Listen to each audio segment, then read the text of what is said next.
ಉಭಯ ದೇಶಗಳ ಮಧ್ಯೆ ಶಾಂತಿಯೋ ಅಥವಾ ಸಮರವೋ ಗೊತ್ತಾಗ್ತಾ ಇಲ್ಲ. ಪ್ರಶ್ನೆ ಕಾಡ್ತಾ ಇದೆ. ಇದೀಗ ಕುತೂಹಲವನ್ನ ಸೃಷ್ಟಿಸ್ತಾ ಇದೆ ಎರಡನೇ ಸಂಧಾನ ಸಭೆ. ಕೊನೆಗೂ ಸಂಧಾನಕ್ಕೆ ಇರಾನ್ ಒಪ್ಪಿಕೊಳ್ತಾ ಇಲ್ಲ.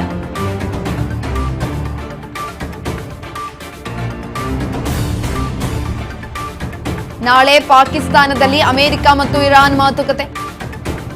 ಸಂಧಾನ 2.0 ನಡೆಸಲಿರೋ ಅಮೆರಿಕ ಇರಾನ್ ನಿಯೋಗ.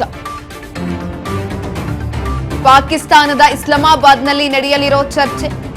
ಉಭಯ ದೇಶಗಳ ನಡುವೆ ಇದೀಗ ಏನಾಗ್ತಾ ಇದೆ ಒಂದು ಮಧ್ಯಪ್ರಾಚ್ಯದ ಯುದ್ಧ. ಈ ಒಂದು ಯುದ್ಧದ ಎಫೆಕ್ಟ್ ಏನಾಗುತ್ತೆ ಅನ್ನೋದು ಇನ್ನೂ ಕೂಡ ಗೊತ್ತಾಗ್ತಾ ಇಲ್ಲ.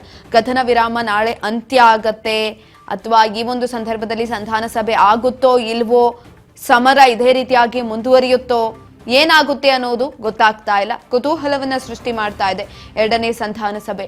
ಒಂದ್ ಕಡೆನಲ್ಲಿ ಇರಾನ್ ಸಂಧಾನ ಸಭೆಗೆ ನಾನು ಬರೋದಿಲ್ಲ ಅಂತ ಕೂಡ ಹೇಳ್ತಾ ಇದೆ. ಅಮೆರಿಕ ಕಳಿಸಿದಂತ ಆಹ್ವಾನ ಪತ್ರಿಕೆಯನ್ನ ಇರಾನ್ ತಿರಸ್ಕಾರ ಮಾಡಿದೆ. ಯಾಕಂತ ಅಂದ್ರೆ ಅಮೆರಿಕ ಅಧ್ಯಕ್ಷ ಡೊನಾಲ್ಡ್ ಟ್ರಂಪ್ ಅವರು ಕದನ ವಿರಾಮವನ್ನ ಉಲ್ಲಂಘನೆ ಮಾಡಿದ್ರು. ಇದು ಸರಿ ಇಲ್ಲ, ಇದಕ್ಕೆ ತಕ್ಕ ಶಾಸ್ತಿಯನ್ನ ತೀರಿಸಿಕೊಳ್ಳೇಬೇಕು.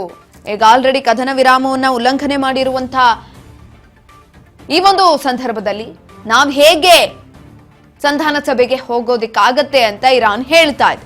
ಇಂದು ಅಮೆರಿಕ ಇರಾನ್ ಸಂಧಾನ ಸಭೆ ನಡೆಯುತ್ತಾ ಇಲ್ವಾ ಅನ್ನುವಂತಹ ಪ್ರಶ್ನೆ ಮೂಡ್ತಾ ಇರುವಂಥದ್ದು.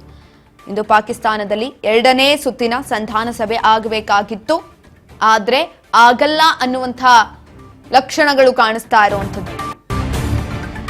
ಕೊನೆಗೂ ಅಮೆರಿಕ ಜೊತೆ ಸಂಧಾನ ಸಭೆಗೆ ಇರಾನ್ ಒಪ್ಪಿಗೆಯನ್ನ ಕೊಟ್ಟಿದೆ. ಅಮೆರಿಕ ಜೊತೆ ಚರ್ಚೆಗೆ ಒಪ್ಪಿಗೆಯನ್ನ ನೀಡಿದೆ ಇರಾನ್. ಸುಪ್ರೀಂ ಲೀಡರ್ ಮುಜ್ತಬಾ ಈ ಕುರಿತಾಗಿ ಹೇಳಿಕೆಯನ್ನ ಕೊಟ್ಟಿದ್ದಾರೆ. ಕೊನೆಗೂ ಕೂಡ ಇದೀಗ ಒಪ್ಪಿಗೆಯನ್ನ ಕೊಟ್ಟಿರುವಂಥದ್ದು. ನಾಳೆ ಪಾಕ್ನಲ್ಲಿ ಉಭಯ ದೇಶಗಳ ಎರಡನೇ ಹಂತದ ಸಂಧಾನ ಸಭೆ ನಡೆಯುತ್ತೆ. ಇರಾನ್ ಅಮೆರಿಕ ನಡುವಿನ ಕದನ ವಿರಾಮ ಈ ಒಂದು ಸಂದರ್ಭದಲ್ಲಿ ನಾಳೆ ನಡೆಯುವಂತಹ ಸಾಧ್ಯತೆ ಇರುವಂಥದ್ದು. ಒಪ್ಪಿಗೆಯನ್ನ ಕೊಟ್ಟಿದ್ದಾರೆ ಸುಪ್ರೀಂ ಲೀಡರ್ ಮುಜ್ತಬಾ ಖಮೇನಿ. ನಾಳೆ ಪಾಕಿಸ್ತಾನದ ಕ್ಯಾಪಿಟಲ್ ಸಿಟಿ ಇಸ್ಲಾಮಾಬಾದ್ನಲ್ಲಿ ನಡೆಯುವಂತಹ ಈ ಒಂದು ಸಂಧಾನ ಸಭೆಗೆ ಇರಾನ್ ಇದೀಗ ಒಪ್ಪಿಗೆಯನ್ನ ಕೊಟ್ಟಿದೆ. ಮೊದಲಿಗೆ ತಿರಸ್ಕಾರವನ್ನ ಮಾಡಿತು. ಅಮೆರಿಕ ಅಧ್ಯಕ್ಷ ಡೊನಾಲ್ಡ್ ಟ್ರಂಪ್ ಅವರು ಆಹ್ವಾನವನ್ನ ಕೊಟ್ಟಿದ್ರು. ಆಹ್ವಾನವನ್ನ ಕೂಡ ತಿರಸ್ಕಾರ ಮಾಡಿದಂಥದ್ದು. ಇದೀಗ ಒಪ್ಪಿಗೆಯನ್ನ ಕೊಟ್ಟಿದೆ ಇರಾನ್ ಸಂಧಾನ ಸಭೆಗೆ. ನಾಳೆ ಸಂಧಾನ ಸಭೆ ನಡೆಯುತ್ತೆ. ಕೊನೆಗೂ ಅಮೆರಿಕ ನಡುವಿನ ಜೊತೆ ಸಂಧಾನ ಸಭೆಗೆ ಇರಾನ್ ಒಪ್ಪಿಗೆಯನ್ನ ಕೊಟ್ಟಿದೆ.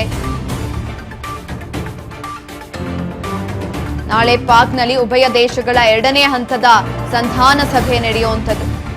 ಇನ್ನು 2 ವಾರಗಳ ಕಾಲ ಕದನ ವಿರಾಮ ವಿಸ್ತರಣೆಯಾಗುವ ಸಾಧ್ಯತೆ ಕೂಡ ಇದೆ. ಇರಾನ್ ಅಮೆರಿಕ ಕದನ ವಿರಾಮ ವಿಸ್ತರಣೆಗೆ ಪಾಕಿಸ್ತಾನ ಇದೀಗ ಒಪ್ಪಿಗೆಯನ್ನ ಕೊಟ್ಟಿದೆ.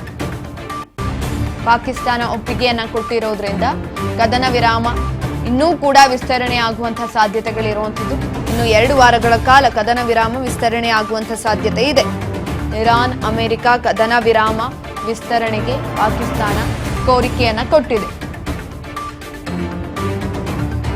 ಇನ್ನು 2 ವಾರಗಳು ಕದನ ವಿರಾಮ ವಿಸ್ತರಣೆ ಆಗುವಂತಹ ಸಾಧ್ಯತೆ ಇರುವಂಥದ್ದು.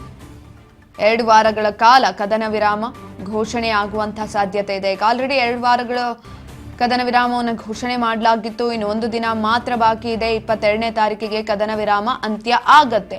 ಈ ಒಂದು ಸಂದರ್ಭದಲ್ಲಿ ಇರಾನ್ ಇಷ್ಟು ದಿನ ಒಪ್ಪಿಗೆಯನ್ನ ಕೊಟ್ಟಿರಲಿಲ್ಲ, ಇವಾಗ ಒಪ್ಪಿಗೆಯನ್ನ ಕೊಟ್ಟಿದೆ. ನಾಳೆ ಪಾಕಿಸ್ತಾನದ ಕ್ಯಾಪಿಟಲ್ ಸಿಟಿ ಇಸ್ಲಾಮಾಬಾದ್ನಲ್ಲಿ ಎರಡನೇ ಸುತ್ತಿನ ಸಂಧಾನ ಸಭೆ ನಡೆಯುತ್ತೆ.